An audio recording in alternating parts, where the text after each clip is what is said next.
Hey there, I'm Evie from Georgia. So, I look like a regular teenage girl, right? Just you wait till you see what I can do. Kids these days are so rude and unruly. I blame the parents. There's just no discipline anymore. See, they don't even respect their principal. But no big deal. I know just how to handle them. There we go. Just a few words and the class immediately went silent. What is this, Mrs. Gardner? That trip was all we've been looking forward to for months. Thanks to everyone's disruptive behavior. Well, to be exact, thanks to the actions of you, 25 out of 300 students, no one has anything to look forward to this year.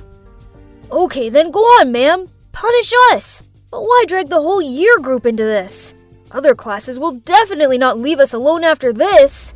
Nobody likes being punished. That's why it works. Now, let's see what your peers make of this, shall we? The whole class was buzzing with, so unfair, abuse of power, wicked witch. Oh my, these kids, always full of energy. Go back to your seats and write an apology letter to Miss Helen, along with a promise to never misbehave again, or else. All of them reluctantly sat down. And there we have it. Oh my God. Who are you? It's just that these unruly students need to learn a lesson for getting Mrs. Helen so exhausted that she ended up in the hospital. And so you just decided to mimic me? Well then, please inform your mum. We will have a talk about this. Here, tomorrow morning. I glumly walked home as slowly as possible. As soon as I walked through the door, Mum was glaring at me. Yup, my mom is Miss Helen, the kindest homeroom teacher ever. However, the kids in her class made her life a misery, which led Mum to get high blood pressure and end up in the hospital. I just wanted to help her, but instead, I just managed to make things worse. Hi, Mum. I'm sorry, but I don't regret what I did. Mum started lecturing me about how it was bad enough that Dad had left and her students were rebellious without me acting like a crazy person. Crazy person? She means the times when I copy the people I want to be? But that's my hobby. I inherited that passion from my father, a famous special effect makeup artist. The feeling whenever I successfully transform into someone else is awesome. And it also helps me feel connected to my dad, even though I haven't seen him in a long time. It all started when I was 13, and Dad helped me dress up as my fave idol for the school festival. Dad taught me how to analyze the character and practice the disguise. Bold eyeliner, smoky eyes, contouring, plus the bodycon outfits. I looked like a real CL from 2NE1. My friends loved my new look. So over the next few years, I masqueraded into many different people, including Lady Gaga, Avril Lavigne, Miley Cyrus, and Sia. The feeling that my makeup talent was that admired and anticipated was just really addictive. Hey, is it Billie Eilish this time? Why not Taylor Swift? I love her so much. I've always done whatever I want and always been exactly who I am. Wow, you got that spot on. Are you a shapeshifter or something?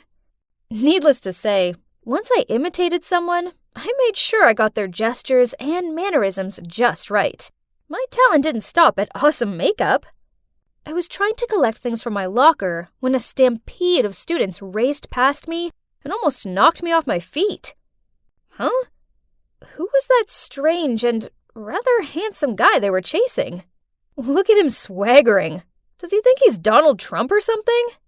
That's Xander. He just transferred here. Keep your voice down, by the way. You don't want to annoy his fan base. Poof! I'm not afraid of those way too girly girls who go crazy for boys. Huh, no one scares you, do they, Evie? Now let's go have some granola. Leo may like boring granola, but no thanks. I'm having a hamburger and fried chicken. Billie Eilish is not the type to turn down delicious food for health freak nonsense. Oh, there's that obnoxious Xander again. But this time, he's all over Kayla, the snooty hot girl from my class. A boy approached me asking to take a selfie with me, then suddenly I heard a scream. "What do you think you're doing?" I turned to see what was going on and saw Kayla going ballistic at some poor girl who'd accidentally tripped over and fallen into Xander's lap. "What on earth do you think you're doing? Take a look at yourself before trying to attract my man. Ugly doofus." How snobby. Did she think her beauty was that splendid to help her keep her man? But not with that empty head, girl. After a few days of research, I showed up at school looking just like Kayla. I'd perfected everything, from her blonde hair, makeup, clothes, walk, and voice. Honestly, this time I was quite nervous. Dressing up as someone I actually knew was always extra scary, especially when her friends were walking over. "Wow, that dress is so chic. You really are the fashionista of our school, Kay. Come on, Xander's waiting for us on the sports field." "Please, do you think I really want you around? I'm just taking advantage of you. And you keep following me around like a pet. It's so tragic." "Are you crazy? I know you like Xander too. I see the gooey looks you give him.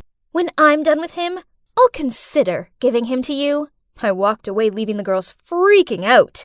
But I didn't say anything different from what Kayla thought, though, right? If only she would be so frank with her friends. Now let's get to the main target. Thinking about him gave me goosebumps. "I'm busy, bae. Go hang with your friends for now." He was playing Call of Duty on his phone. I was here to break up with him, but hang on a minute. This guy had skill. I want to have a go. "Since when did you know how to play this game?" He looked kind of touched that I was showing an interest. Okay, I'll wait until after this, and then we will split up. I looked for Leo, but he didn't even recognize me.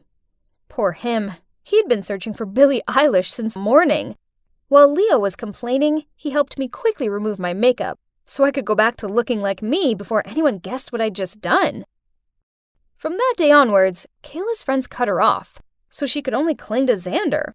And from my point of view, he seemed to be tired of this clingy girl. Now even her look made him sick, huh? The time has come. I put makeup on as Kayla again and found him. "I want this bag. Don't try to trick me with a fake one." "Okay, as you wish." "I want you to give up COD. That way you can only stay by my side." "Okay, I'll follow you all day." "I want to throw a party and invite the whole school. Your task is to get everyone to gather around me like they used to. If you can't do that, we'll break up."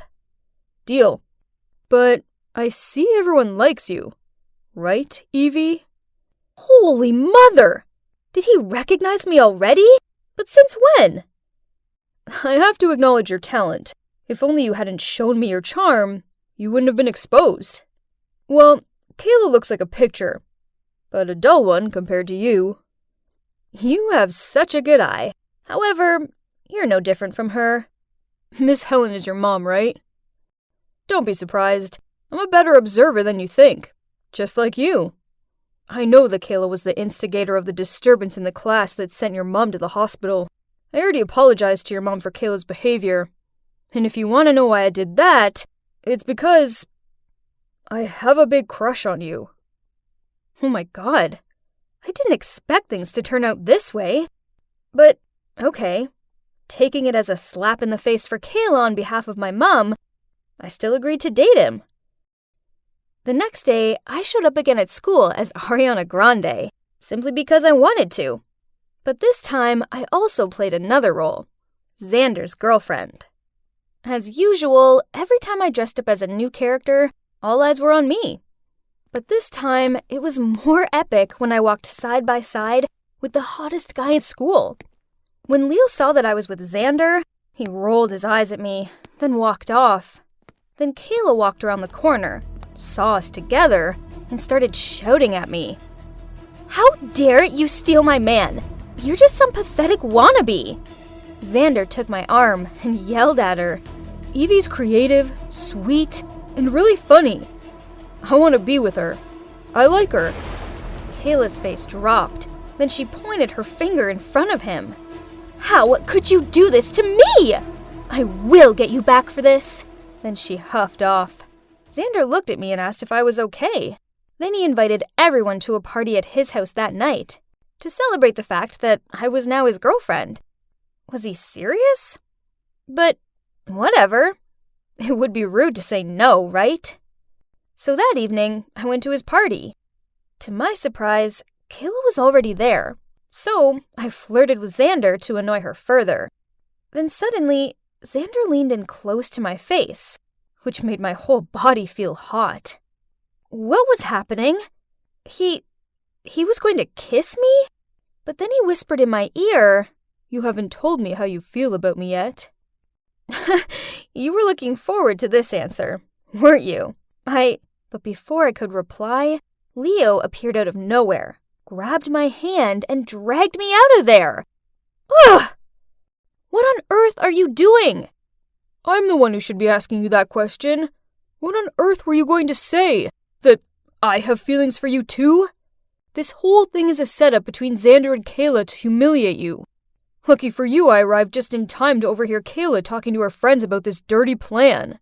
Are you done talking? Do you really think I'd fall into their trap that easily? I already know their dirty tricks, and I was about to tell everyone what jerks they are. But then you showed up and ruined my plan. I don't care how clever and perfect your plan is. How long are you going to continue this tiring game of dispute? They think just because they're both hot that they can treat everyone else like they're puppets. Well, I've had enough. Evie, you're better than this. I don't like this revenge-seeking version of you. Can you please just stop it and go back to normal? Leo walked away in a huff and left me out here alone in the street. I stormed home and took off my makeup. Why was Leo so mad at me? I did nothing wrong. The gentle Leo I knew never had gotten mad or even went against my will, and was always the most enthusiastic supporter every time I imitated someone. What had gotten into him? I called him continuously, but Leo turned off the phone. Ugh. I felt so alone, it was horrible. Then I heard a knock on my door. Mom peered her head around it. Seeing me upset, she came over and cuddled me. It felt good having her comfort me, so I ended up blurting out everything to her. It sounds like Leo was just worried about you. But as for Xander and Kayla, they're not worth your time or effort. Don't become someone you're not just to get revenge on people who don't deserve you. But suddenly, I heard rustling outside of my bedroom window. Then Leo poked his head through it. If you're not tired, then keep copying. You keep following me around like a pet. Go live your own real life. Mom and I both laughed along with him. Then I hugged Leo and told him I was sorry. It's true that pretending to be someone else is exhausting, and I must admit I was wrong to use Kayla's name to sabotage her relationships. Tomorrow, I'll find her and apologize, even though I don't want to, but I have to find a way to end this peacefully. Then, I can focus on just being me for a while, without any of the drama.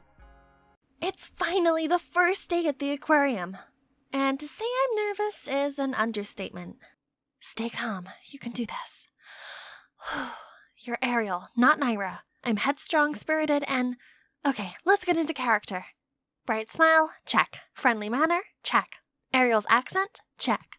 I was a dazzling mermaid, and even let the little kids stick their stickers on my fishtail while I answered a bazillion questions about Atlantica and my Prince Eric. The last visitor was the sweetest little girl who handed me a collectible box of cutlery as a gift. Oh my, such a lovely comb, but it looks rare. Are you sure your guardians would agree to this? Of course. My brother always says yes to me. The little girl signaled someone in the crowd to come over, and it was Arson? As in the cutest boy from school? Naira? Oh my god, your take on Ariel is spot on. I didn't know there was a side of you. What are you talking about? I know not of this, Naira. Feeling the panic rise in me, I lifted my fishtail costume and ran with my 2 feet as all the kids stared in shock. I'd never wanted to disappoint those kids, but I had the biggest crush on Arson, and no way had I expected him to be there and see me like this. At school, I was a loser, a nobody. Yet, when I was acting, I felt invincible.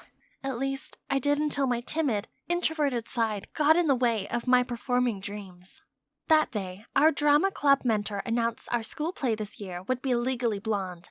I loved that movie so much, and I already knew all the lines. I couldn't let this opportunity pass me by, so when the mentor asked who wanted to audition as the lead, Elle Woods, I took all the courage and raised my hand.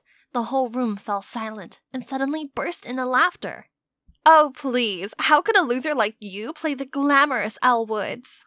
Worst of all, the mentor agreed with her and said that I might be better suited for the nail lady role. And then she said the lead should go to someone who's outgoing and influential, like Eliza. What? Eliza's got the emotional range of a teaspoon. I've gotta get this role. So I waited until the end of the meeting and then spoke to the mentor in private. I'm sorry, but I can't cast an Elle Woods with stage fright. Naira, I'll consider giving you the role, but only if you can prove to me that you can do this without your fear getting the better of you. So, try practicing by going out in public and interacting with strangers. Get yourself comfortable in front of a crowd. Can you do that? Feeling determined, I went to look for some kind of social experiment right away. And that's why I applied for this job at the aquarium. But I never thought anyone from class would show up, least of all, Arson. He even caught up with me at school the next day, insisting he saw me at the aquarium. And typical me, being all fidgety and shy, I blurted out, maybe you mistook me for my twin sister, Cora. Oh, in that case then, can I get her number? Or can you, arrange for me to go on a date with her?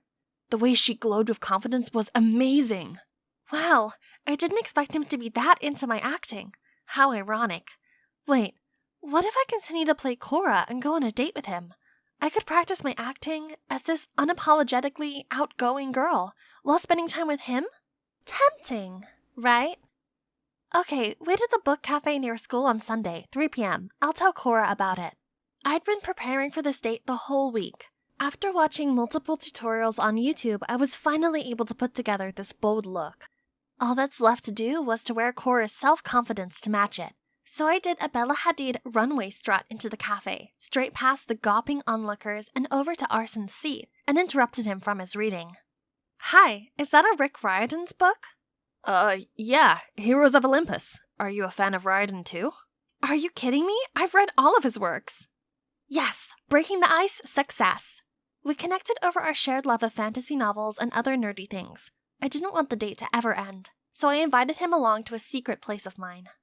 I covered his eyes until we got there. Being the cute guy he was, he went along with it, even though he looked unsure about what was happening. When I turned the lights on and the ice rink appeared, his face lit up. Then the snow began to fall. It felt like a scene out of Frozen.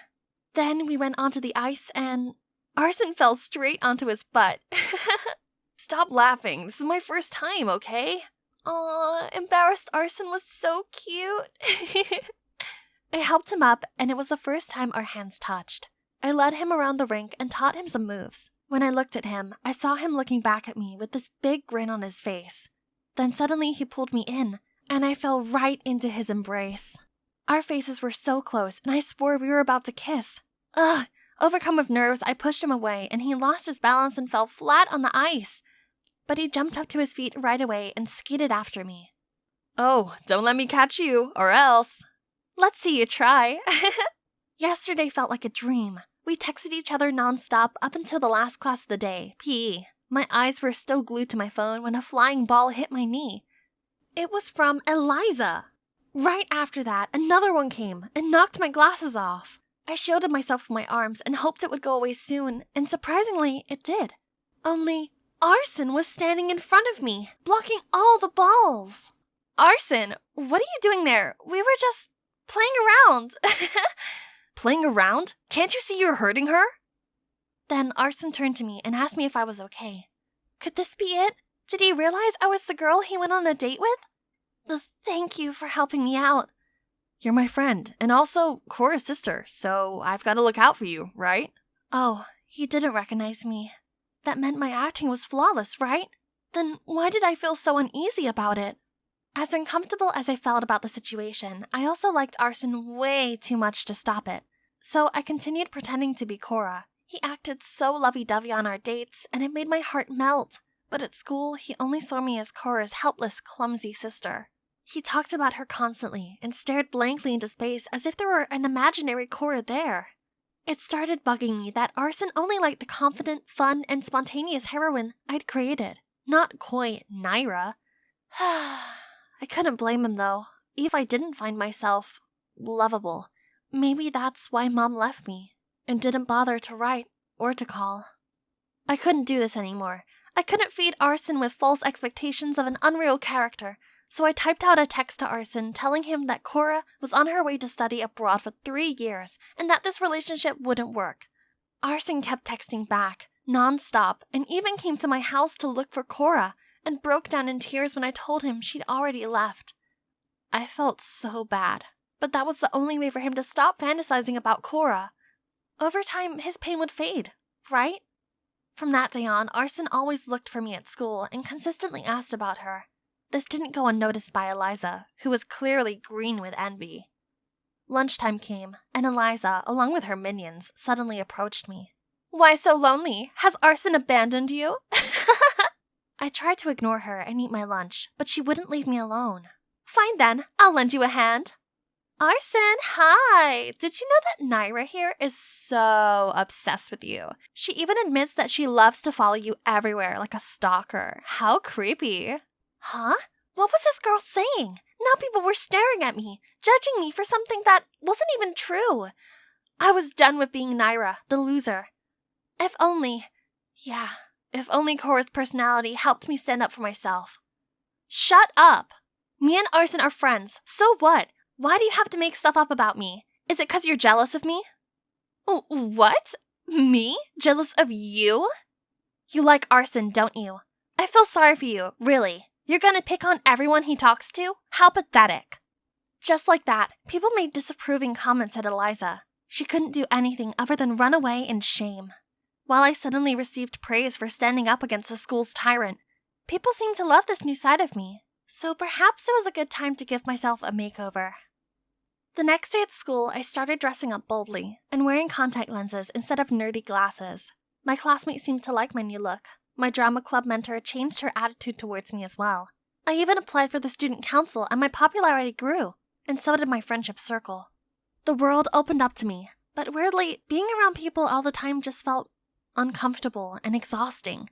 I couldn't really talk to any of them, as we weren't even close. I just felt so left out. When it came to a charity date auction, being on the council committee meant that I was appointed a bachelorette. That meant everyone joining this event would bid to take me on a date, and that bidding money would go to the school's fund to build a new cafeteria. That's how I ended up here, on stage at the auction. I tried my best to act cool, to raise as much money as possible. The boys kept cheering for me, trying to show their charms, and I tried to flirt back by talking nonsense and winking at them. Once the bidding started, chaos commenced as people kept raising their paddle numbers. 40. 60. 80. It suddenly came to me that I didn't want to go on dates with any of these guys. I didn't know them at all. And just then, Arson shouted from the back. 500. 500 going once, going twice, and sold. Arson jumped on stage, grabbed my hand, and dragged me out of there. He led me to the garden, and then he started asking me tons of questions. "What is it with you lately? It's as if you're someone else." No way! I'm just the same old Naira." "Tell me the truth. Are you Cora? You switched places with your sister to protect her, right?" "Oh, Cora, I've missed you so much." After all this time, he was still in love with Cora? Even now when I changed myself, he still didn't see me as Naira? "Arson, I can't." And then I just ran out of there. After a night of crying myself to sleep, I was back at school and found myself summoned to the principal's office with a smirking Eliza. There she showed the principal a video recording of my conversation with Arson last night, which was proof that someone else had been replacing me at school. If this was true, I could be expelled. Oh no! Panic! I blurted out a lie that I had bipolar and that sometimes I switched to the other persona and acted up. The principal seemed confused. But then she insisted I go to the school therapist. I had no choice but to agree. And it was actually really good for me. Through talking to the therapist, I could finally open up about my past. Ever since I was a kid, I've always been super shy. I thought it was why my mom left me behind when she split from Dad and moved out. She hadn't even contacted me once. I know a childish nerd like me would never be the one who she could really talk to. Thank God my dad came to pick me up after that. The thought of facing my so-called friends on the bus was making me nauseous. Were you that unhappy not having your mother around? I just don't know why she left me behind without a word. Was I a loser in her eyes? Honey, listen. Mom loves you. And the reason you didn't receive any letters from her was because I hid them all from you. What? Why would you do that? Because I was so broken after your mom left that I thought it would be better if you and I could forget everything about her. I'm sorry. Don't you know how terrible I felt about myself all those years just because of your selfishness? I ran into the house immediately. I couldn't look at him right now, only to see Mom and Cora were sitting in the living room. Both rushed towards me and pulled me in for a hug. Yeah, the Cora character wasn't entirely made up. Instead, I based her on my real-life twin sister. The little 5-year-old me always struck by Cora's side, hid behind her dress while she boldly stood up against anyone who dared to pick on me. I'd always looked up to her. Turned out, when Dad got the call from school, he realized his actions had caused me pain, so he did everything in his power to contact Mom and brought her and Cora from LA to here. Mom kept apologizing to me, saying she regretted every minute of leaving me behind. Seeing them all break down in tears like that ached my heart, but it gave me this warm feeling at the same time. After all this time, my family feud was finally resolved. Just at that moment, the doorbell rang. It's Arson. Naira, is that your boyfriend? What? I dragged him away immediately, and this time I admitted the whole truth to him. I told him how I lied that the girl in the aquarium was Cora, because I didn't think he'd like the real me, as I wasn't a confident presence. But my feelings for him were real, and that's why I tried so hard to get close to him, but I figured now that he knew the truth it'd be over, so I'd just walk away. Finally, I'm back. I've been in LA for an entire winter break to spend more time with Mom and Cora, and to figure myself out.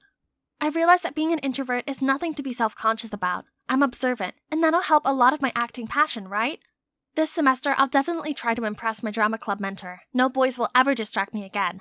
And that's when I spotted Arson waving at me with a huge bouquet in his hand. Arson, what are you doing here? I thought you were still mad at me. Well, I thought about it a lot, and honestly, things between us got messy, so I'd like to get to know you again. Only this time, please can it be the real you, as I really want to know what Naira's about. What do you say?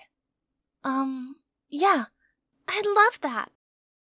Oh God, my Roger. Look at him. Those chiseled features and dreamy eyes. No wonder every girl swooned at the sight of him. And, of course, me, his biggest fan, is no exception. You're probably wondering how I got into the backstage area of a star actor like Roger, right? It's simple. His makeup artist is Hannah, and she just so happens to be my big sister. Of course, I had to beg her for days to let me tag along. That's why I have to embrace every second of being this close to my celebrity crush. Hey, are you taking pictures of me? Oh no, busted. I was stammering, trying to come up with some excuse, when to my surprise, Roger lifted my phone and took a selfie. Here you go, baby girl. Next time, just ask. Oh my, there's no denying that Roger is boyfriend material. The girls from my class will definitely be turning green once they know this. Oh, you want some orange juice? No problem, Roger. Just call me your own personal genie. Then I rushed around to find some OJ and hurried backstage to give it to him. But too late, his other fangirls had beat me to it. There were enough juices for him to drink all year round now. Sadly, I turned around to leave, but accidentally bumped into someone. Holy moly, it's Roger! He smiled at me and looked down at the cup of fresh orange juice in my hands. May I borrow your OJ? This is my number if you need it. What does this mean? Have I, an ordinary girl, caught the eye of the hottest guy on the planet? Ouch! This is clearly not a dream. For the rest of the evening, I tried composing the perfect message to him. Ugh, why was it so hard? I must have typed and deleted it at least 100 times. Oh no! I just pressed the send button by accident. Before I could remove that message, he already replied. That's it. There's no turning back now. I tried to calm myself down and went with the flow, which then led us to hours of long conversation. And soon, we were talking every day. One day, out of the blue, he said he wanted us to have a private date. Does that mean our relationship has moved on to the next level? Our first date was at this low-key diner with very few customers. I disguised myself just like what Roger told me to and waited for him. But it's been an hour in vain. Did he really stand me up? I glumly got up to leave when a sweaty, out-of-breath Roger appeared. Turns out he struggled to lose his security guards just to come and see me. Aw, it's so sweet that he went to all this effort for a normal girl like me. No need for a fancy restaurant nor extravagant gifts. This diner was already the most romantic, as I had a real gentleman right here. Don't wake me up from this dream ever. Then, before we parted, he gently put a daisy bracelet on my wrist. Dating in secret is pretty exciting, right, babe? Oh boy, this proved that I was no longer just a mere fangirl having a crush on her idol. Yep, we were officially dating in secret. The next day, I arrived at school in the best mood ever. I was singing on the way to class when my friend Alba startled me. Hey, have you watched the new trailer for Roger's upcoming film? It's dope. I booked the ticket for the sneak show already. Pfft, that's nothing. I already got a slot at the movie premiere. Jealous much? Huh, that's the power of a fan club's vice president. And for me, I just had the most romantic dinner date ever with Roger. Oh, of course, that's only what I wish I could say. In fact, I could just smile and then head on to my seat. Keeping this secret is driving me crazy. But I guess dating an idol comes with a price, and I don't mind paying for it my whole life. But okay, on top of all the secrecy, as y'all know, celebrities are always occupied, having no private time left. So we have to come up with inventive ways to get some alone time. Finally, Hannah had left. Let's see, hair, makeup, clothes, everything was perfect. No one seemed around. Now I needed to hurry to Roger's van. Hey Hannah, why are you still here? Wow, look at you, all dressed up, huh? What's the occasion? I just forgot my stuff. See ya. And then I rushed behind the vanity van. Phew, so close. It's a good thing I look a lot like my sister and have picked up some great makeup tips from her, so it's a piece of cake for me to pretend to be Hannah and sneak into the filming site. Let me see if you're my adorable Harper. While praising my excellent disguise, Roger suddenly went silent. Then he turned into a completely different person. His attitude changed. He pushed me away, poured his coffee onto his shoes, and started yelling at me. What on earth are you doing? Do you know how much these cost? Clean them! What just happened? I reached my arm out and asked if I'd upset him, but a woman swung my hand away. Take your filthy hand off my son! Oh, it's Roger's mom, Mrs. Walker, the chairwoman of the film production company, known by the entire industry for being a bossy lady who always caused others difficulties. Worse still, the buzzing sound outside also started growing louder. Oh no, I better not cause any trouble here. So I kept my gaze at the ground and frantically apologized. Suddenly, a hand grabbed my arm and pulled me away. It was Danielle, Roger's manager. Don't be bothered too much if he acted a little off. He was just too stressed from work. I'm Roger's older sister, by the way. But we were super close, so I understand him better than anyone. OMG, I didn't know he had an older sister.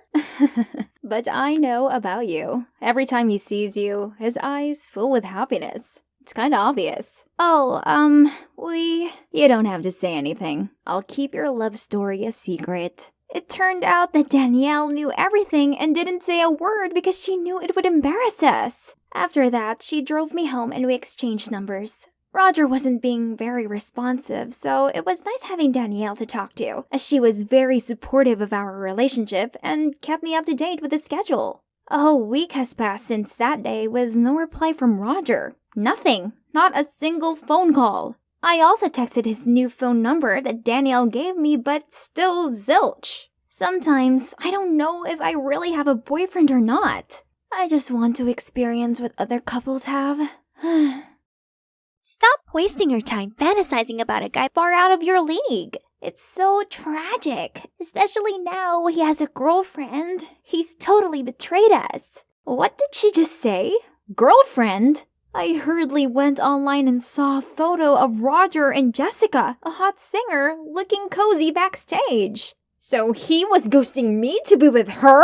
My heart felt like it was going to burst into flames.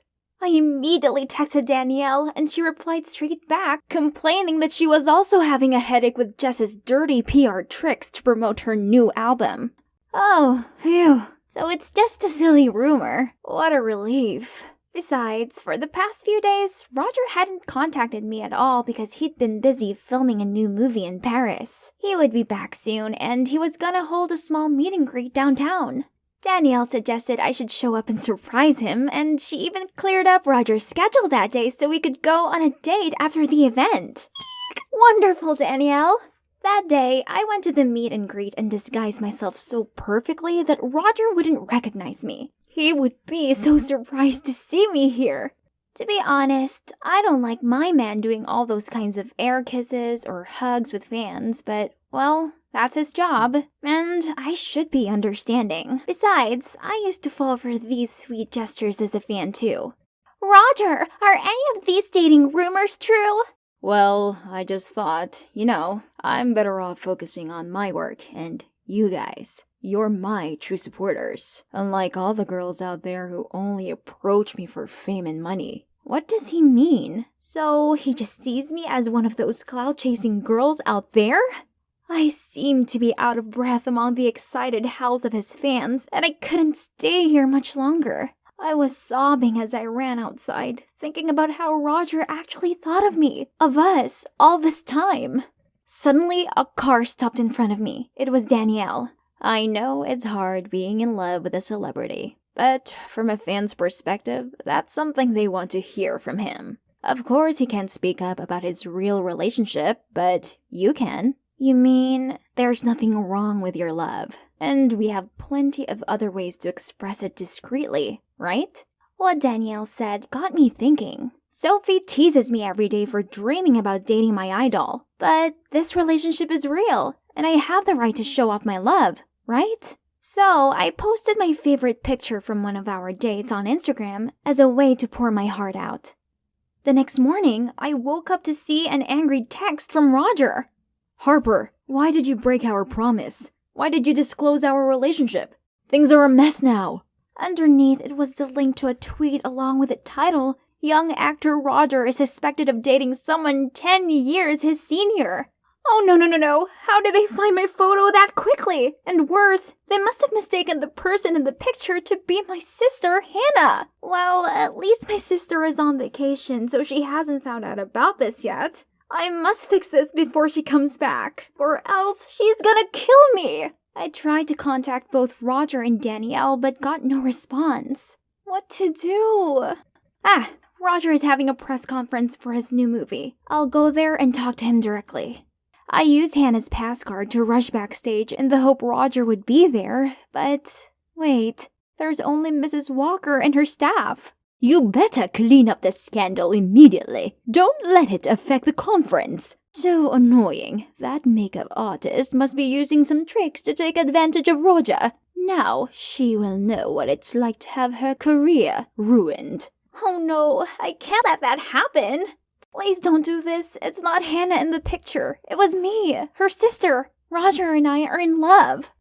I never said I loved you, so stop making a fool of yourself. Sorry, Mom. I was just playing around with her because I was bored. Let me handle this. What? I thought he was different. Turns out he's just another jerk who uses fame to flirt with girls. We're over! I shouted, then sprinted out of there. For days after that, more Twitter videos were posted from Roger's alleged staff claiming he was arrogant and rude. It serves him right, I guess. However, I began to wonder about the fact that there weren't a lot of people there at those moments. Who could have been the one taking those videos? Suddenly, a Twitter notification popped up and brought me back to reality. Wait, it's that account, isn't it? The fans were still furious with Roger. Scrolling through the articles about him, I saw a bunch of comments telling everyone to cancel him. They even shared a picture of Roger going to bars and getting drunk the night before his apology press conference. Even though I was mad at him, I couldn't just switch off my feelings. So I took an Uber to the bar to find Roger, but because of my age, the security guard stopped me. As I was trying to find a way to sneak inside, I saw a familiar figure. It was Roger, sitting on the steps of the bar's back door. Hey, you alright? I'll call Danielle to come pick you up. No, please. I'm too tired of having bodyguards and a manager follow me 24/7. I just want to be alone now. Harper, I'm sorry for hurting you all this time. I just want to say it was real. I really do love you.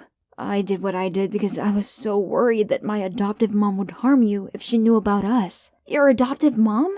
Yeah, I'm not Mrs. Walker's biological son. She recognized my acting talent, so she adopted me when I was 11. Since then, I've been nothing more than a money-making machine to her. He then told me how his pure passion for acting was starting to be worn out by all these pressures of being a celebrity, especially now that he knew someone was behind all the recent scandals. I know who's behind it all, so do show up at the press conference as planned, and I'll take care of the rest. I waited for Roger to finish his apology for all the scandals. Then I went up to address the crowd. All of the rumors are fake. I know this because I'm the girl from the video. And the person who filmed and edited it to make it look bad was his manager, Danielle. I pointed to her, and amidst the gasps, all eyes and cameras shifted to her. What? This is slander. You have no proof. Then I held up my phone and played a video recording of Sophie admitting that Danielle was giving her the videos to upload on the internet. Actually, on the presentation day, Sophie accidentally revealed her secret Twitter account, which was none other than @CancelRoger, the one of the so-called staff. So I confronted her right away and told her that she could be sued for defaming others. When I first heard the rumor about Roger having a girlfriend, I was blinded by jealousy, so I listened to Danielle. Given that she's his manager, how could I not believe that those videos were true? As his fan club vice president, I had my members' best interests at heart, so please, don't sue me. Fine, it was me. So what? I need to show Mom that Roger is not as special as she thinks she is. I knew Roger liked Harper, so I approached her and used the relationship to ruin his career. Then Mom would finally notice me. Whoa, what a twist, right? So what now? Well, Mrs. Walker and Danielle's true intentions were exposed for all to see. This cleared Roger of all the scandals, and his fans are all back together to support him again. He has a new manager now, and they have no problem with him publicly dating me. Oh, and as for Hannah, arriving back from her trip to discover she'd been dating one of her celebrity clients didn't go down too well with her. But it's not all bad, since she now has loads of bookings after this scandal. So if anything, she has me to thank for being more in demand than ever. Just one step into the hallway and I could already hear all kinds of whispers going all around. What happened? Did you forget, Sandra? It's Monday. Oh, not again. Who's the unlucky victim this week? Dorothy! It's Dorothy! Look what embarrassing deed she's done. So, it was a photo of the resident mean girl, Dorothy, on a date with some old rich guy. Ben and I had zero interest in those kinds of things, but these kids, on the other hand... Hey, there she is! This was the third Monday in a row that our school had turned into this gossiping chaos zone. Why, you ask? 3 weeks ago, out of nowhere, a bunch of random QR codes appeared stuck to some of the lockers. Curious, we scanned them and got access to this mysterious blog by someone called Quiet Night. They said they wanted to expose the true face of this prestigious school. So, every Monday at 2 a.m., they would reveal someone's dirty secret. And the first secret belonged to the beloved basketball team captain, Lewis. Turns out he flunked the last match on purpose so the rival school that his secret girlfriend attended would win. At first, everyone doubted it, but then someone found the girlfriend's Twitter where she posted a celebration photo. So, there you go. Everything became clear as day. Lewis immediately lost his captain title and the entire school cancelled him. While everyone was still buzzing with that, already came the next Monday secret. It was Mr. Worthing, our popular math teacher. His classes were known for their top performances. But as it turned out, he had always accidentally leaked the questions to his students before every exam. The rumor reached the principal, and he immediately had people look into it. Unfortunately, it was true, so Mr. Worthing was fired. And as you've heard, little Miss Dorothy was the third unfortunate victim. To be honest, she definitely hadn't been the nicest girl. She's a nightmare to all the new kids especially. So when her shameful secret was revealed, everyone seemed to be somewhat satisfied and talked about it non-stop. My BFF, Mary, was no exception, as Dorothy was a rival for her queen bee status. At lunchtime, we arrived at the cafeteria, but weirdly, nobody lined up to get lunch. They were all looking around at something. Turns out Dorothy was here too. She's sitting alone at a table. Not wanting to miss an opportunity to taunt her longtime rival, Mary rushed straight over there. What's wrong? Your bald lover didn't take you out to lunch today? As soon as those words came out of Mary's mouth, everyone burst out laughing. Benjamin and I had to drag Mary out of there right away to avoid any calamities. What are you guys doing? I'm not done yet. This isn't cool. Let's just stay out of it. What? She deserves it. You know the clearest what a horrible person she is, Sandra. Or have you forgotten how she picked on you?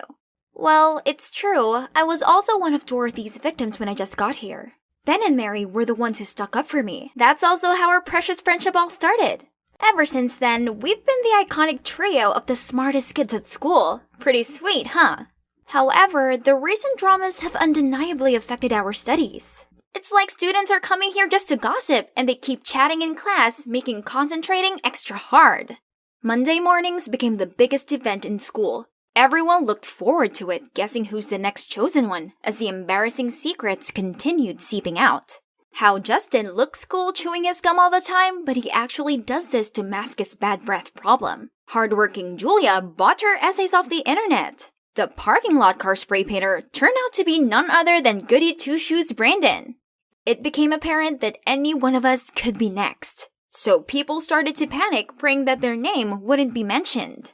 Every Monday morning, I arrived at school to see everyone looking like zombies, cause they'd all stayed up all night waiting for the Quiet Nights post. The mystery blogger had to be one of us to know all kinds of personal secrets like this, so everyone became extra cautious of each other. It's a mess, and this has to stop. We needed to figure out who the Quiet Knight was and stop this, but Mary wasn't convinced. How are we supposed to find them? There's zero clue. Stop wasting time. Let's just focus on studying, Sandra. There's no way they didn't leave any trace. We just have to stand up together. Nope. If you want to, then just do it alone. What's wrong with you? Weren't you usually the first one to avoid dramas like these? Because we could be next. So what? I'm not scared. I have nothing to hide. Then she left in a sulky manner. Mary might not care, but I did. I spent the night trying to piece the clues together when my phone had a pop-up. Was it 2 a.m. already? Who could it be this week? I pressed to see. It's Mary! Oh no, is it about that thing? Yep, that's it. The secret about Mary's background has been revealed. Her parents aren't successful business owners, and of course, Mary is not a rich mistress like how she always acted like either. I accidentally found out about this when I saw her bargaining about the rent in front of a small house in the suburbs. When I asked Mary why she had to lie like that, she just got all defensive.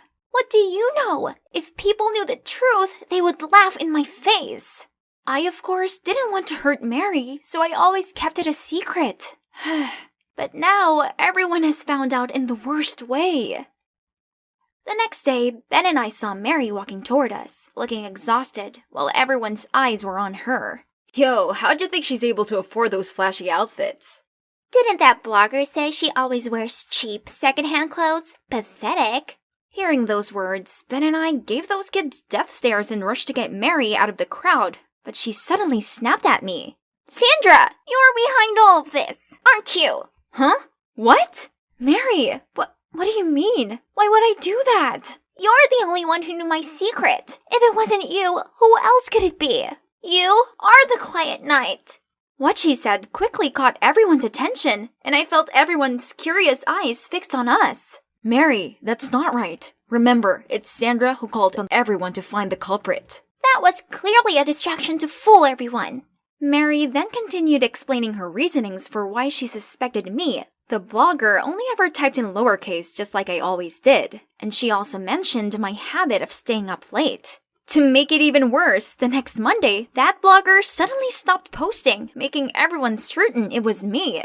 So I was instantly labeled a traitor to my friends and even a germ who raised hatred among students in this school.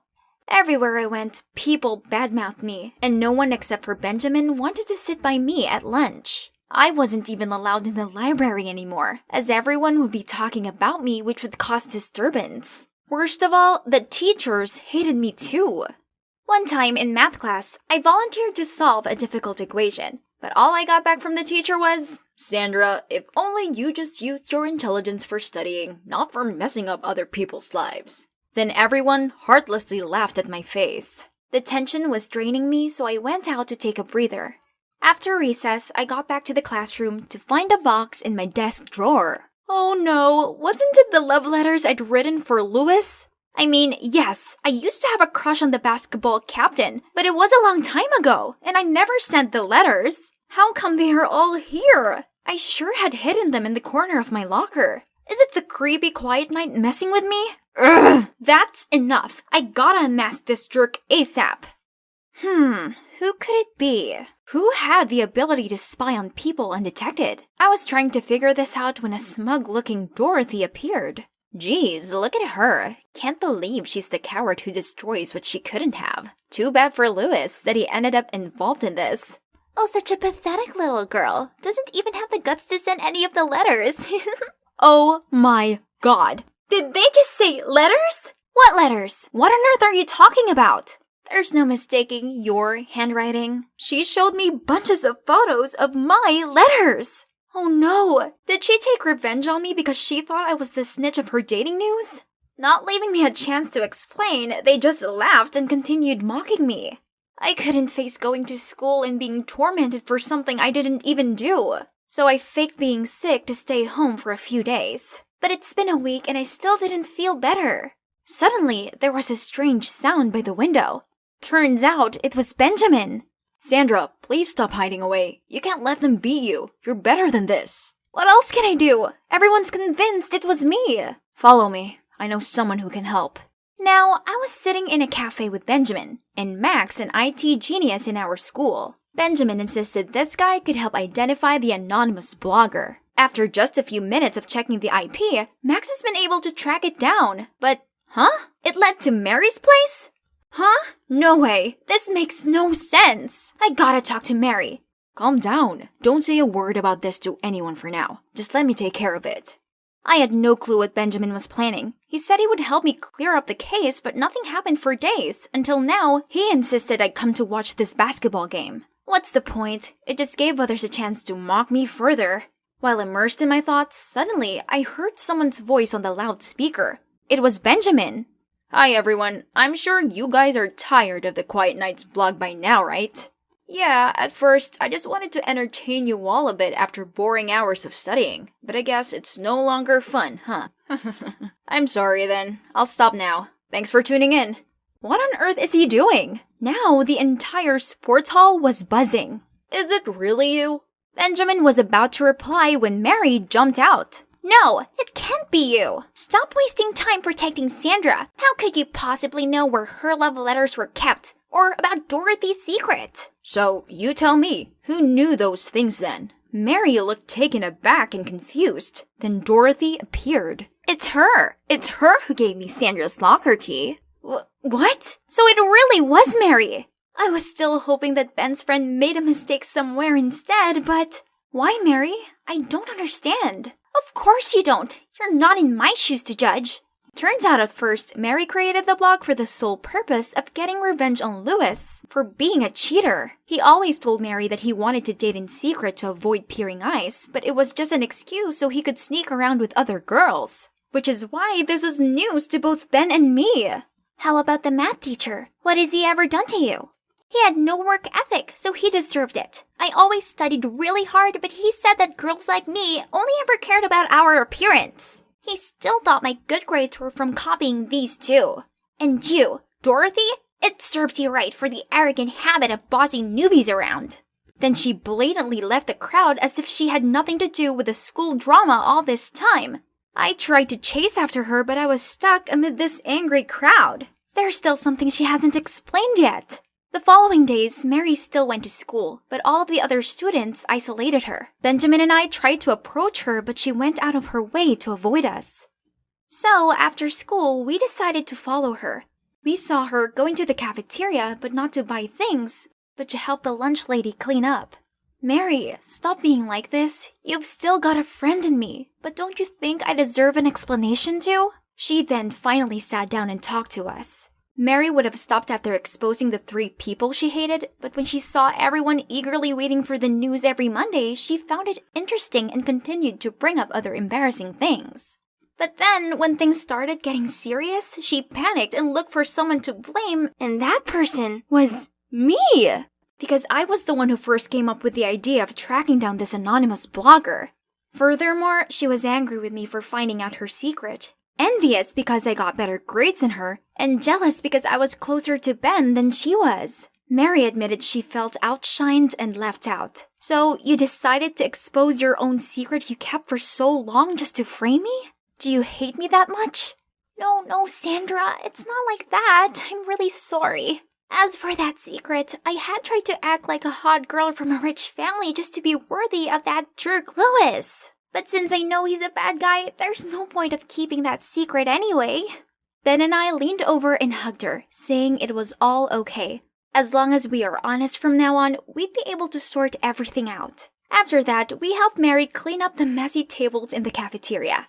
And can you believe it? The lunch lady is actually Mary's mother. She was the one who unintentionally told Mary all the petty secrets that everyone gossiped about while getting lunch. Mary has always hidden the fact her mom's the lunch lady, but after being exposed and boycotted, she gave up and decided not to try hard for the popular girl title anymore, but just to be herself.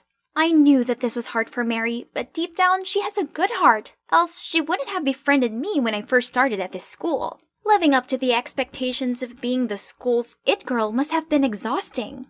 It's been a semester full of drama, hasn't it? Phew, lucky it's almost over. Now we're in a hurry to revise all lessons together to prepare finals week. We still compete with each other a lot, but this time it's fair and square. The 3 of us already decided that whoever gets the lowest score will have to take the other 2 out for dinner. Free food, here I come, as I definitely am not going to lose.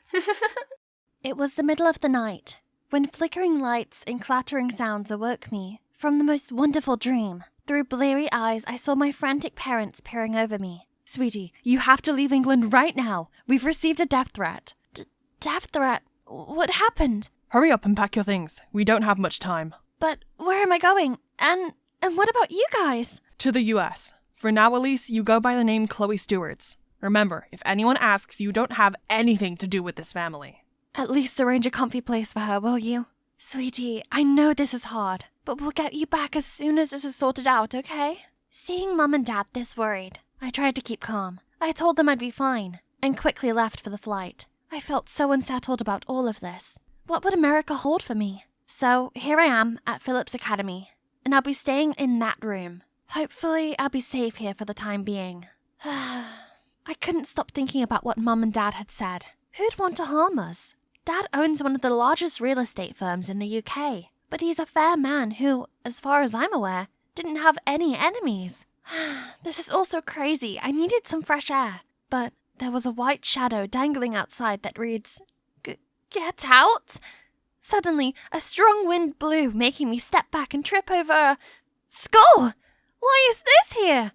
Then the whole room echoed with this horror movie-like sound. My head was spinning when I spotted something. Ha! These tricks can't scare Elise the Fearless. I was about to destroy this thing when... Hey, stop! Who are you? Who are you? This is my bedroom. What are you doing in here? This room is not just for anyone. Who are your parents? I was still trying to steer away from his suspecting gaze when someone knocked on the door. It was a girl named Rita, sent by the school to help me out. She went on and on about the school regulations and boarding rules, but all I could think about was that boy. Any questions? Oh, not quite. I mean, the security here might be a little questionable. Aren't there any safety measures for the balconies? Actually, this is the only room here with a balcony, and it's quite eerie at times. Be careful. Anyway, here's your schedule for this term. Welcome to Phillips. Eerie. It was definitely a little weird. Is it because of that boy? Is he trying to scare people out of this room? According to the schedule Rita gave me, I have my first football practice today. But why are they all dressed funny? Everyone looked at me as if I was an alien and laughed their butts off. Here we call that soccer and this football. Ever played it before? Oh yeah, I forgot. I'm in the States now and they have different names for loads of stuff. How embarrassing. Don't sweat it. It's actually kind of cute of you. So, what's your full name? We may know your family. Chloe Stewart's, from England. Everyone then shrugged cluelessly. What a relief. I'm just a nobody to everyone now. However, Rita wouldn't let me blend in. She insisted my clothes were too sloppy for a Phillips student and dragged me to the mall. I like her, but sometimes she's so enthusiastic. If not a little too much. Elise? Elise Stone? What are you doing here? Has your family moved to America? Oh no, it's the worst timing to bump into some family friend. I frantically looked around to see if anyone heard her, but... Elise Stone, huh? It's impossible to escape her questioning. So I told her everything and asked her to keep it a secret. Don't worry, I'm not going to tell a single soul. I've got your back, Chloe. Suddenly, the whole mall was flocking to the entrance. Our Golden Boys, the top player of the varsity football team. Golden Boys? Is this some sort of K-drama or something? Oh, that's the guy from my balcony. On the way back to my room, I kept wondering what that Golden Boy was doing on my balcony. When I found myself in a haunted house. What's that? Oh, this buddy was from today's biology class. As I carried the skeleton to the corner, I got caught in some toy spiders. Jeez. Suddenly, there was a streak of light from the balcony. Oh right, I forgot to close the door today. So this annoying intruder sneaked in. Again. Hey, soccer girl. Impressed. Why are you trying to scare me out? What do you want? Well, I'm right next door and this balcony's always been mine. But since you moved in, I've lost the spot to chill. That's it? I mean, I'm staying here for just the time being and I don't really need a balcony. Plus, the less trouble, the better. If you want it that bad, then you can have it. But only the balcony. Please don't ever come into my room without my permission again. Sure thing. But since it's mine now, you can't just walk into my space either. Deal. That's settled then. This door is now officially the border between us. The next morning, I was carrying the skeleton back to the equipment room. Someone bumped into me and accidentally sent the box flying. Oh no, what a mess. Watch where you're going, you and your stupid thing. You were the one running around. Maybe slow down when you're in the hallway wouldn't be a bad idea. Are you talking back to me? You... Hey guys, chill. Right then, the girl pushed Rita to the side, but someone caught her just in time. Grace, why are you picking on the new girl? And you too, Aaron. Come on, man. I don't care. She better apologize to my boyfriend. Drop it, Grace. Are you okay? I know moving to a new country can be hard, so if you need anything, let me know. I was still flustered by his overly friendliness when Rita dragged me away. You know Jeffrey? No, I literally just met him. Oh, sorry. Jeffrey is actually my boyfriend. But we've not gone public yet. Oh, that explains things. I told Rita to rest assured, as I'm not interested in him. I also found out that he's the head boy. No wonder why he knew everything about everyone, including a newbie like me. But as long as I go by Chloe Stewart's, it shouldn't matter, right? But apparently what matters to Grace, the mean girl, is another story. After that incident, she wouldn't stop playing dirty tricks on me. Oopsie, I'm such a klutz sometimes. Another time, I noticed other students giggling at me in the hallway. I didn't know what was going on until Rita took off a piece of paper and stuck to my back. This was such a Grace thing to do. Ugh, can she stop acting like a 9-year-old? But nope. As I was going to class, she threw a snake at me, startling me so much I almost fell over. But thankfully, a hand came just in time to catch me. Jaden! Everyone listen up. Chloe is my girl. From now on, if anything happens to her, I'll be on you, Grace. My girl? Since when? Couldn't wrap my head around it, so I decided to ask him that night. Earlier today. Why'd you say that? Think of it as a thank you for letting me have the balcony. It actually means a lot to me right now. Well, okay then, but I wonder what's so important to him out there. Never mind, we had a deal. I'd better just mind my own business. But who would have thought Jaden's statement would bring me so much trouble? I suddenly became the center of attention, especially with those golden boys surrounding me 24/7. I was gonna excuse myself when I heard the girls going primal over Jaden. Of course someone with a goldfish brain like you would forget to eat. Excuse me? I was just trying to finish this book before lunch. Who asked him to bring me food anyway? Great, now these girls had another reason not to like me. The golden boys started to act strangely, and Grace as well. This mean girl now watched over me like a hawk, while her boyfriend Aaron also acted up. Not to mention, Jeffrey always tried to be close to me, which put me in such a dilemma as I didn't want Rita to get the wrong idea about us. Then there was Jaden, who wouldn't quit acting like my bodyguard. I was enjoying myself at school festival when he suddenly appeared and dragged me out of there. This is getting too much. I'm not scared of some childish tricks from Grace, and I can take care of myself. This isn't about Grace. A couple of times I've noticed someone watching you from a distance, and even following you around. I don't think it's safe for you to be in a crowd like that. Was I being stalked this whole time? Is it the same person who gave my family the threat? Did they find out I'm here? Who knows what could have happened if Jaden wasn't looking out for me all this time? That night, as if to confirm Jaden's worry, Dad called me saying they'd received another threat, pinpointing my exact location. Dad sounded extremely anxious and kept telling me to be careful. As I was trembling with fear, somebody suddenly banged on my door. Freak out, I broke the deal with Jaden and ran straight onto the balcony. You okay? What's going on? Someone's knocking on the door. There's no one there. Are you really that scared? I suddenly realized what I was doing. Oh gosh, this is so embarrassing. But is he blushing too? I quickly looked to the side, surprised to see all the gear. What's all this? Are you trying to make bombs or something? No, actually. This is to attract the fireflies. Fireflies? Yeah, they've always fascinated me. I needed your balcony for my project. See that right there? It's their playground. Plus, it's really airy out here. Then he leaned over to switch some knobs on the machine, and suddenly there was a swarm of fireflies lighting up the whole place, creating a beautiful fairy tale-like scenery. His secret about my balcony had finally come to light. Literally. I don't know what your secret is, but you need to stop being afraid. I'll find out who's behind this. His determination touched my heart, but I still can't help worrying about the mysterious door knocks. Who could it be? Since then, I stuck by Jaden. We were like SpongeBob and Patrick everywhere we went. Despite all the death stares I got from the girls, I finally understood why they were going crazy over him. He might seem a little kooky at first, but he's actually so caring and unique. Before the end of the term, the school organized this camping trip for us. I tried to make sure Jaden was always in sight for my own safety. It wasn't an easy hike, as more and more people dropped out except for Jaden, who didn't seem at all exhausted. Is he made of steel or something? I tried to keep up with him and occasionally stopped to catch my breath. But where'd he go? Panicked, I looked around for him, but all I saw were mountains and cold winds blowing at me. Suddenly, I felt a heavy stare on me, but no one was there. I quickly ran and called for Jaden, but someone grabbed me from behind. It was Jeffrey. Without a word, he just dragged me away. Well, what are you doing? Where are you taking me? Sorry, but I gotta do this. I've been waiting so long for this moment. You should ask why fate landed you right in the hand of your enemy. Enemy? What do you mean? Are you the one behind the threat? My parents were, yeah. But now I'm in it too. Blame your dad and his stupid resident project that took away our land. The land that was supposed to be my family's mining area. And now we're going bankrupt all thanks to you. And you know what? The news reached Rita's dad, and he's forcing us to break up. But this is our parents' business, and I have nothing to do with it. Why are you taking it out on me? Well, maybe if their precious daughter is in danger, they'll do something about it. In danger? What is he gonna do? Right at that moment, someone appeared and freed me from Jeffrey's grip.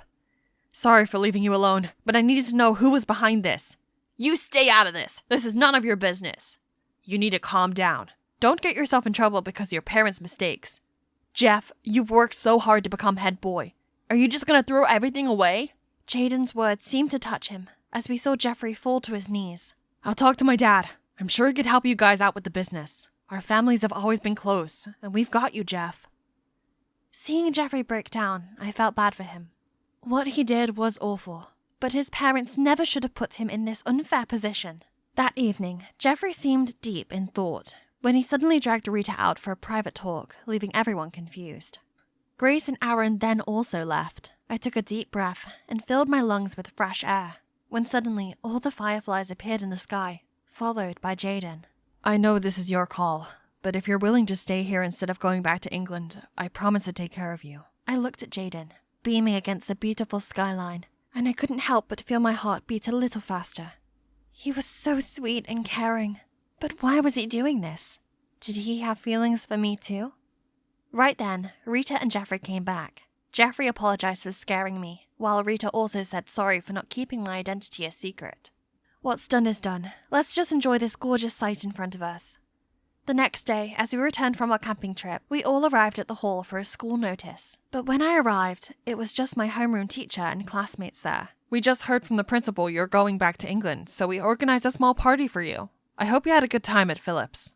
Everyone also wished me luck on my journey, but Jaden didn't even bother to say goodbye. Suddenly, all the lights went out, followed by the candles, and Jaden.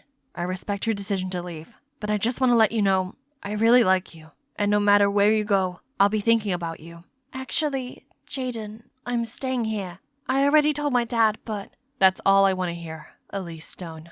Seeing Chi acting shamelessly loving around Nom in front of Ronnie when she knew all the truth even irked her more. Can't underestimate this snake. What is she scheming? I'd better watch out on her. Later that day, while working near the kitchen, Veronica spotted Chi doing something fishy. Hey, what you doing? Nothing.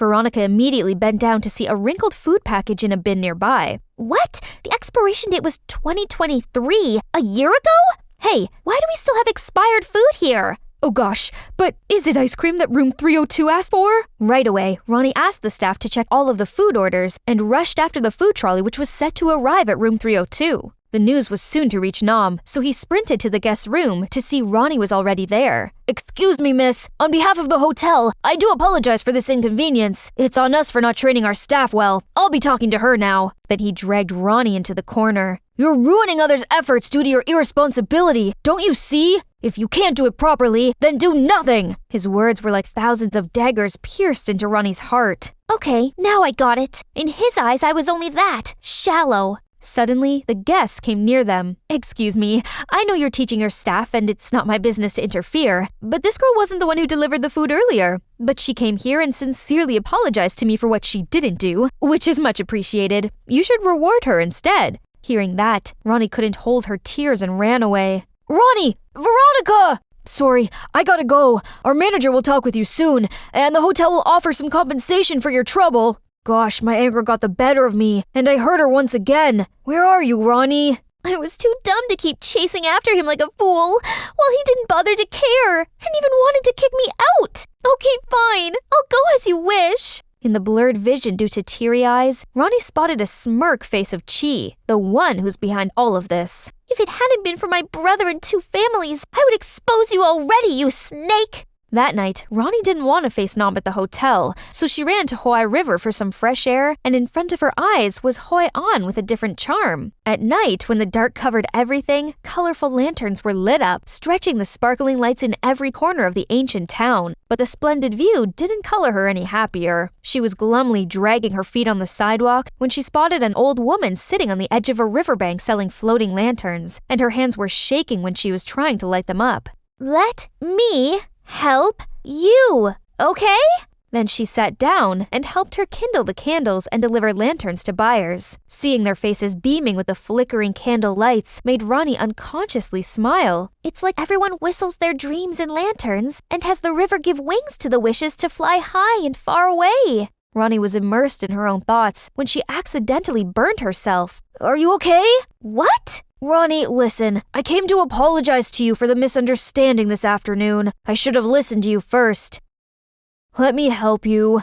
Don't frown like that, or you're gonna be some wrinkled old woman soon. Hey, hello, Earth to Veronica. Alright, let me show you around. We only have tomorrow here before returning to Da Nang. You will regret it if you don't go. Come on, I beg you, okay? Veronica was still in a foul mood, but unknowingly stretched her hand. They said goodbye to the old lady and walked side by side along Huai River, but no one said anything until, Are you gonna ignore me forever like that? You think I'm some annoying girl, don't you? Huh? Why you ask that? No, maybe. Then why you had to hire a fake girlfriend just to avoid me? What? She knew it? But how? I'm sorry. It was the reason at first, but it turns out I was wrong about you. You have a good heart and don't deserve those things. Maybe it's too late, but I'm sorry again. I should have thought it through first. What makes you think of me like that? It's like years ago. You suddenly slammed a door in front of me without a word, and then now turned indifferent and hateful to me. Why, Nom? Something happened, and I'll tell you when time feels right. Please trust me. I never hate you and will never. Please tell me, what should I do for you to forgive me? I don't know, but maybe... Padalo. Or here they call it Dap V, right? Yes, I want to try Dap V, but we're not done here. Okay. The next day, Nom took Ronnie to Padalo as promised. Okay, Dap is riding, V is the duck. But wait, it's clearly a swan. Why? I don't know either. Vietnamese is complicated. Having tickets, 2 of them were waiting to be on boat, and Veronica couldn't hide her excitement. Okay, be careful. It's flippable. Poof, I'm not a kid. Then Ronnie excitedly jumped on the boat, causing it to sway from side to side, and it wobbled even more as she was being extremely panicked. Ah! I haven't watched Stranger Things Season 5 yet. I can't die now. Nom, save me! I told you, what? Now, take my hand. Ronnie slowly held out her hand, then Nom gently pulled her in his arms and helped her sit down. Do you feel okay now? No, I'm not okay at all. Hey, aren't you saying you want to do Padalo? Here you go. Ah, that's right. Then they left the dock and started pedaling farther. Ronnie at first had some troubles in steering the boat, but with the help of Nom, she totally enjoyed this little game. It's just like riding a bike. Simple, isn't it? Yeah, it's kind of an exercise, right? Then exercise more. And with that, they even raced against each other enthusiastically and went to the middle of the lake without knowing. Hey, why suddenly stop? I feel my legs are gonna leave me soon. Then suddenly, rain started pouring down, and the boat started tottering. They looked around to find that the other boats had already returned to the dock, leaving theirs alone here. Oh my god, we had to pedal fast to the dock now! Hey, together! 1, 2, 1, 2. But the strong wind made the boat even more wobbly. Just wait here until the rain stops. What? I couldn't just wait here! Anyone? Help! Help! But Ronnie's attempt clearly turned in vain, as it only invited more people on the shore taking pictures and recording them. After a while, everything was quiet before Nom broke the silence. Do you still recall that day back in secondary school? We snuck outside to buy a new flavor of our favorite bubble tea. It was raining hard, just like today. You still remember that? Right, that day we were soaked like rats, just to be chased by a dog, and we ended up dropping bubble teas on the road, and even got scolded by teachers. Then the 2 of them kept talking about the good old moments together, without noticing the rain had abated since when. Soon after, the safeguard appeared to help them return to the dock. About Ronnie and Nom, they might get wet, but more than that, they were soaked in the fresh emotions towards each other. Nom, let's call today Duck Day. And on this day, June 6th, every year, we're gonna do Padalo again. Sounds fun. That night, someone uploaded photos of them on the lake on the internet. It naturally became the meme of the day and received thousands of reactions. Those comments are so funny. Nom, you read it? But not as funny as your face. Then every night after, they kept texting each other, and it was always dawn when they finally said goodnight. Is it too early to think about our firstborn child's name? No way Nom would do anything to harm my family. But what should I do to convince Grayson? I've been wrong about her all the time. It was stupid of me to project my hatred towards her mom to her. Seeing this, Grayson and Chi surely didn't take it well. Bae, what are we supposed to do now? Just one more step away. Early the next morning, Grayson met Ronnie for some negotiation. My baby sis, our plan needs your little help to be kicked off. No I help you? Stop your silly crush. Do you really dare to betray your own family just for some jerk? Says you. I gave you 1 week to find evidence, and now what you've got? Nothing, apart from some dirty tricks you pulled on Nom. Tell you what, I'm out.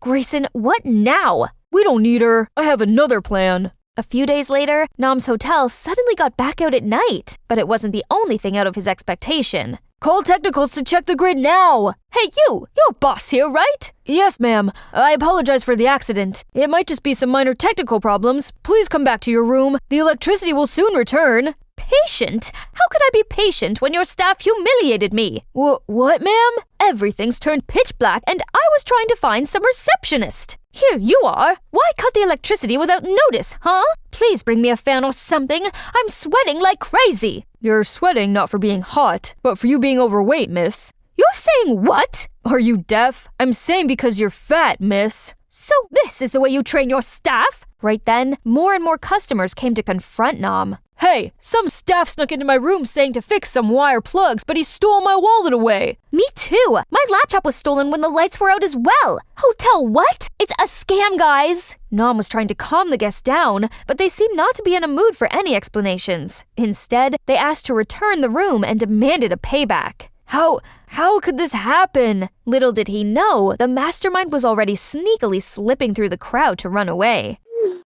That's it. And now let's see how that jerk deals with this. Nom tried to track down the staff, but he was nowhere to be seen. The hotel was plunged into turmoil. Orders came in few, and the reputation was seriously in ruin. Ronnie couldn't bear seeing that. It's definitely Grayson who's behind all of this. He's my brother, but he's wrong this time. Even if it's true Nom wanted to harm our family, there's many other ways to confront this. And she meant it. She came straight to find Grayson. It's you, right? What are you talking about? Don't act innocent. It's you who set up the Nom's hotel incident. Yes, it's me. So what? This little brat has no skills in running business anyway. I just helped him realize it sooner. You have to admit this and return the prestige to Nom's hotel. Huh? Are you dreaming, my little sis? Oh no, my big bro. I'm sorry to tell you that actually, I've already recorded our conversation. If you have no guts to admit, then let your little sis do it. Hey, I don't know anything about this. Don't drag me into this. Bye. Why do you do this? I'm your brother. That's why I want you to understand we couldn't take revenge by revenge. Jesus, did that jerk cast a spell on you or what? Why now you still blindly trust him? It's him who made our resort stumble. Then Nom out of the blue barged in. Who told you I harmed your family? Here you are.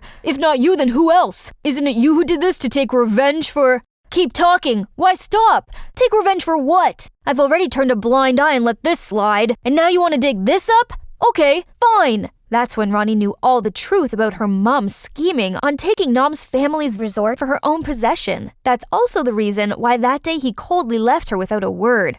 My mom? So my dad was also in on that? No, your dad is totally oblivious about that. Mr. Andrews was so kind to help us with a handsome sum to start again. He's been so nice to us, so I don't want to make a fuss. And you've known about this the whole time, but still talk about revenging? Don't you see our family is the one who should take the blame? Grayson, it's the karma we have to take. I'm so disappointed in you and Mom. Nom, I do apologize to you for all the troubles my family has caused you and your family. I will handle this ASAP.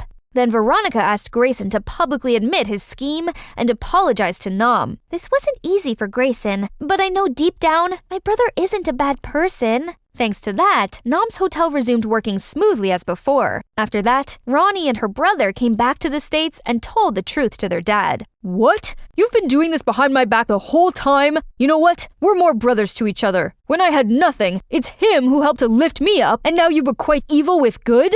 Mrs. Andrews was perplexed, as this was the first time she saw her husband this mad. She admitted her wrongdoings, and a few days later suggested they come back to Vietnam to apologize to Nom's family. And of course, they couldn't believe in what they were just told. They kept silent for a while, then... To be honest, this news is totally strange to me. But it's all the past now. Let's end here once and for all. And after everything, the siblings finally found themselves on the same side in the matter. I was about to tell you before, but not until now do I have courage. But thank you, Ronnie. You might not believe it. If it hadn't been you and the recording, I might not have been able to awake from the nightmare of revenge and then admit my wrongdoings. I was foolish to let hatred and jealousy cloud my judgments and act silly. But thanks to Nom's big heart and your righteousness, I now learn my own lessons. And hey, he might be a good brother-in-law, sis. How could it happen when our families and me alone caused too many troubles to his family and him?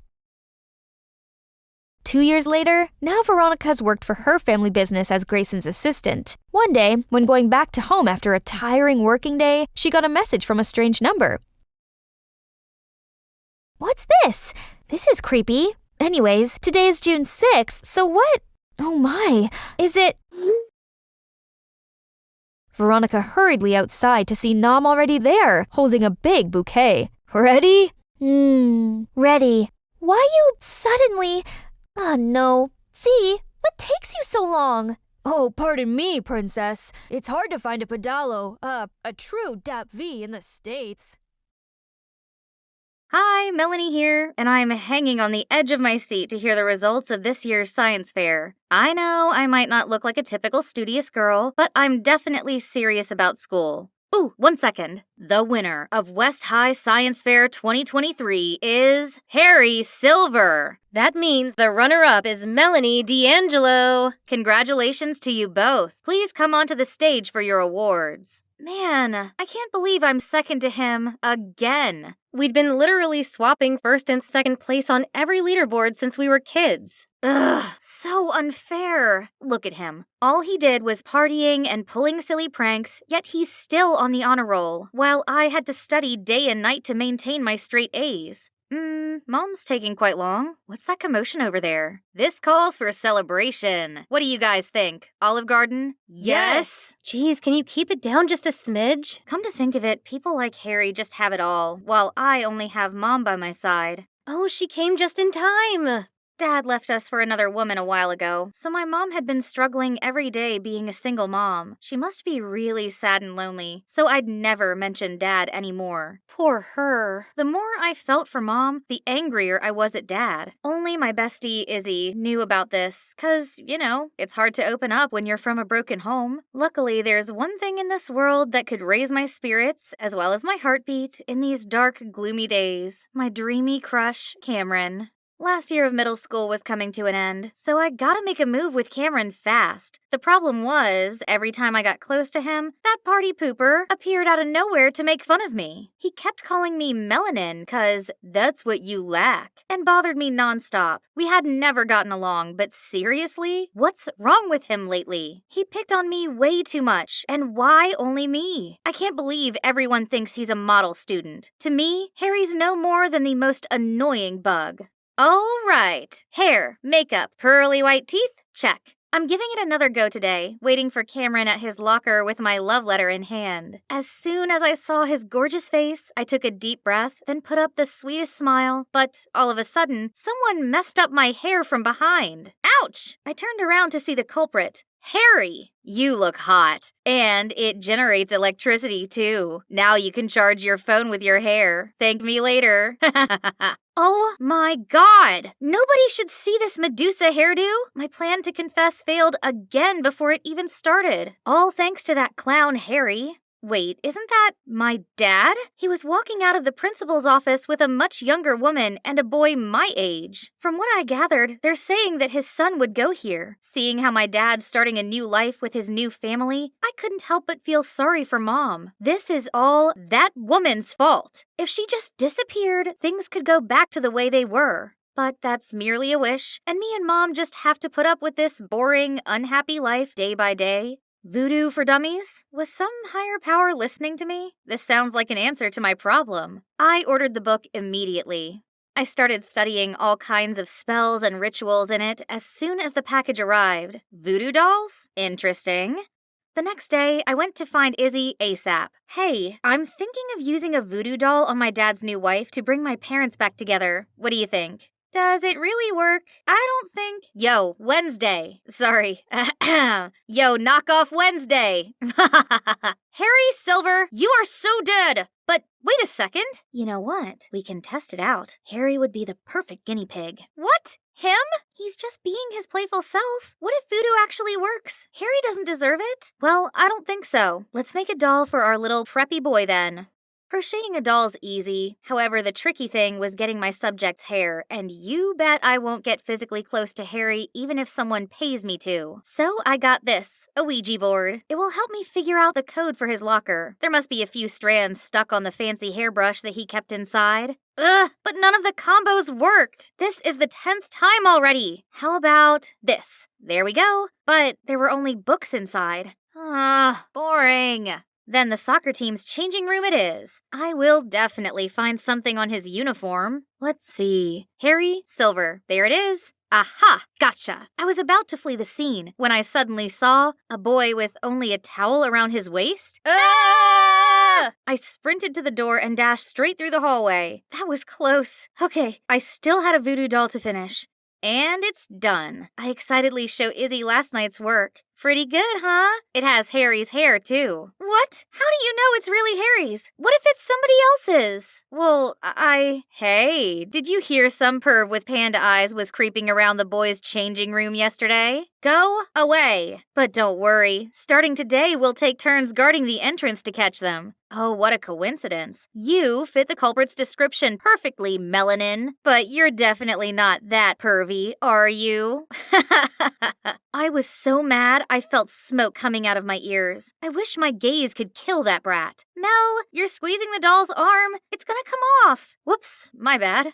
Next time I saw Harry, he had bandages all over his right arm. Hang on, did I do that? Feeling guilty and curious, I approached him. Hey, what's wrong with your arm? It's been in pain since yesterday for no reason. My doctor said nothing's wrong, but I kept feeling like someone's squeezing it really hard. Ugh, there it goes again. Oh, spooky. It means the doll is truly magical. I immediately came running to tell Izzy, and of course, she was shocked too. But hold up, nosy Artie? How long has he been standing here? This guy clearly had heard everything. He kept reaching for my doll. No way. He'd tell the whole school about it. Then suddenly, Harry sat down next to me. Melanie, my arm hurts. Feed me. What's he pulling now? Can't he see I'm in the middle of something? Right at that moment, Artie snatched my doll. Leave it to me. No, Artie, no! Not with milk in his mouth.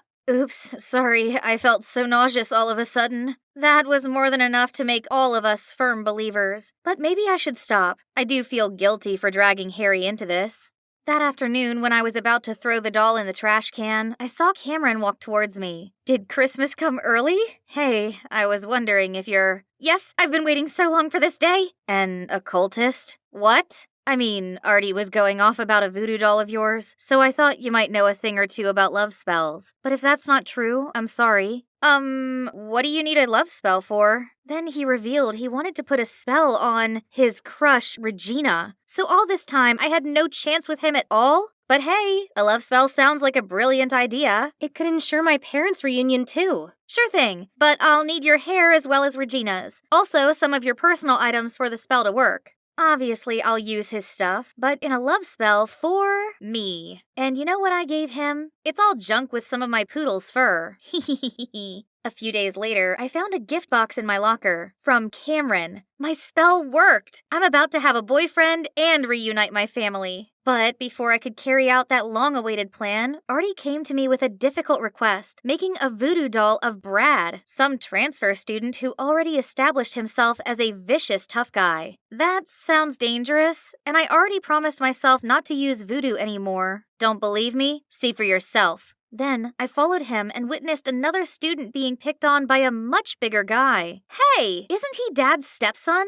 Okay, this Brad guy deserves it. So I agreed to help Artie. The next day, I approached Brad after class where he usually messed with other students. I managed to sneak up behind him and get one strand of hair. Oh no, busted! I quickly put the hair in the doll. This better work. Come on! Why isn't it working? And why now? Pesky little thing. Stop! I know those voices. Thank goodness. Touch her and you'll regret it. Yeah, we'll call the police. Brad just scoffed and left. Phew, what are you both doing here? And Harry, I thought your arm hurt. Then Harry and Izzy finally told me that voodoo had never been effective. Izzy knew that Harry only picked on me because he liked me?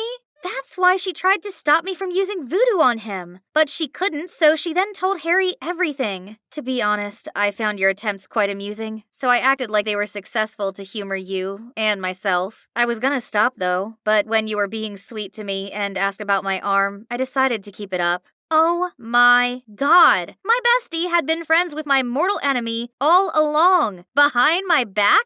Am I a joke to you? Why are you here? To make fun of me even more than you already did? Because I got worried when I heard you're going after Brad. Melanie, you're the smartest girl in school. I don't understand why you're doing all these dumb gimmicks. Yeah, you've been acting strange lately. Since when are you superstitious? What other choice do I have? Voodoo or at whatever cost? I need to get my parents back together, and that punk Brad is my dad's stepson. He deserves whatever comes to him for ruining my life. And you know what else? Both of you, get out of my sight for good! Then I stormed off. After that day, I no longer talked to Izzy, and Harry's relentless pestering finally stopped. But honestly, it felt a bit empty without them, especially with the upcoming school field trip. Of course, I'm still coming. Who needs them anyway? This is the chance for Cameron and I to be closer now that we're talking on the regs. It's gonna be the best trip ever.